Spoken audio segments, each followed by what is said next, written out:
A landmark 1892 Victorian Italianate and arts and crafts freestanding home, Keadye, presents inspired plans by our studio to reinvent the historic residence as a harbourside masterpiece. I probably first noticed this home about 30 years ago, and it's one of those beautiful buildings from the outside that I often admired. So when I got the call from Tony and May, I was really excited.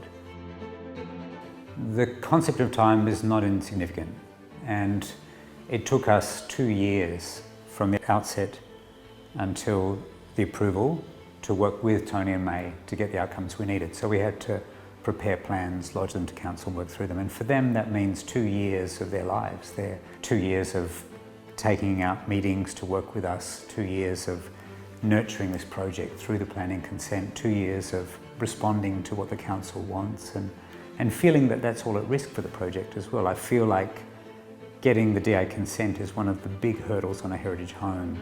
That is one of the hardest hurdles to achieve, actually. So once we pass that, it's a great celebration for all of us. We feel like we've got a green light to take it forward and take the project to completion. Ascending the grand staircase to the top level reveals a selection of voluminous bedrooms, 3 enjoying direct access to balconies, while the top floor presents 2 further bedrooms and currently offers a kitchenette and bathroom area. When I came into the house, I was first shocked in a way about the scale of the house. The rooms are big, the ceilings are high, the architraves are deep, the doors are heavy. And you see that in Victorian homes, but this is just that little bit bigger.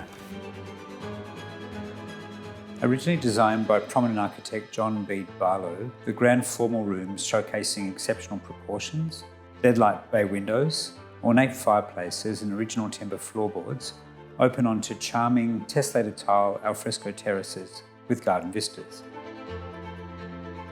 I think it's the floor plan that you really need to unpick. So how do you move through a 4-level home in the future? You need an elevator. How do you bring light into the spaces? You've got to open up rooms. You've got to bring that light in from the side of the house. You've got to make great connections to the outdoors and then bring that level of amenity that people might expect in a prestigious home in Elizabeth Bay into the spaces. The home presents the opportunity to transform an entirely new level with approved plans complementing and honouring the existing heritage fabric of the residence, including the cinema room, gym, lift, swimming pool, and extravagant master wing appointed with dressing room, study, private terrace, and luxurious ensuite.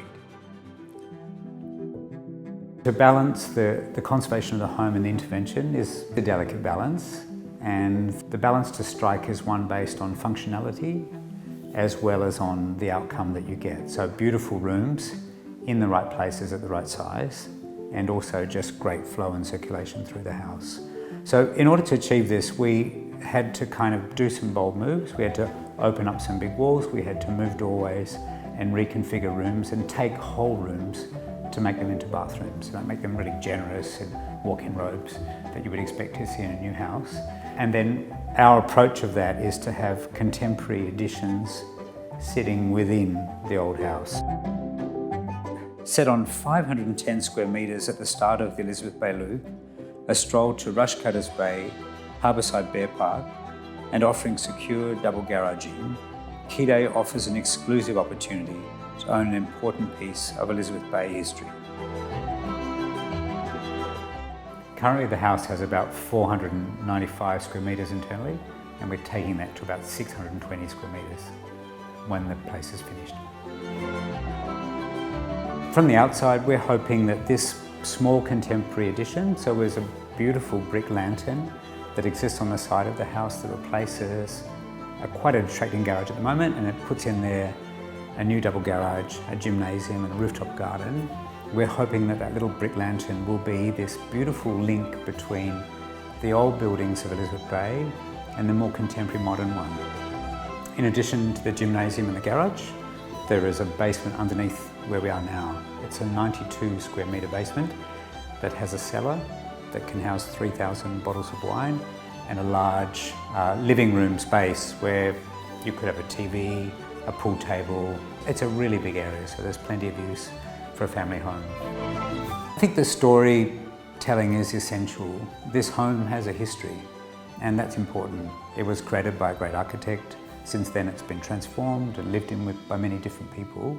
The next chapter is a really significant part of its story, and we feel that the responsibility that we carry as the architects now is to do that justice and make sure that everything we add to this home is of substantial quality and beautifully resolved and beautifully built, and just the right additions to bring it back to its former glory. At the end of that 2-year journey, I'm really delighted with the outcome of this project. I feel like we worked so hard on making sure we kept our eye on the prize, which is to have an outstanding home here. And I feel like what we're on the cusp of creating is something that will become a landmark within the Elizabeth Bay area, because it already has great bones and has great aspect and orientation and so forth. But the additions we'll make from the outside and from the inside will really elevate that and take it to the next level.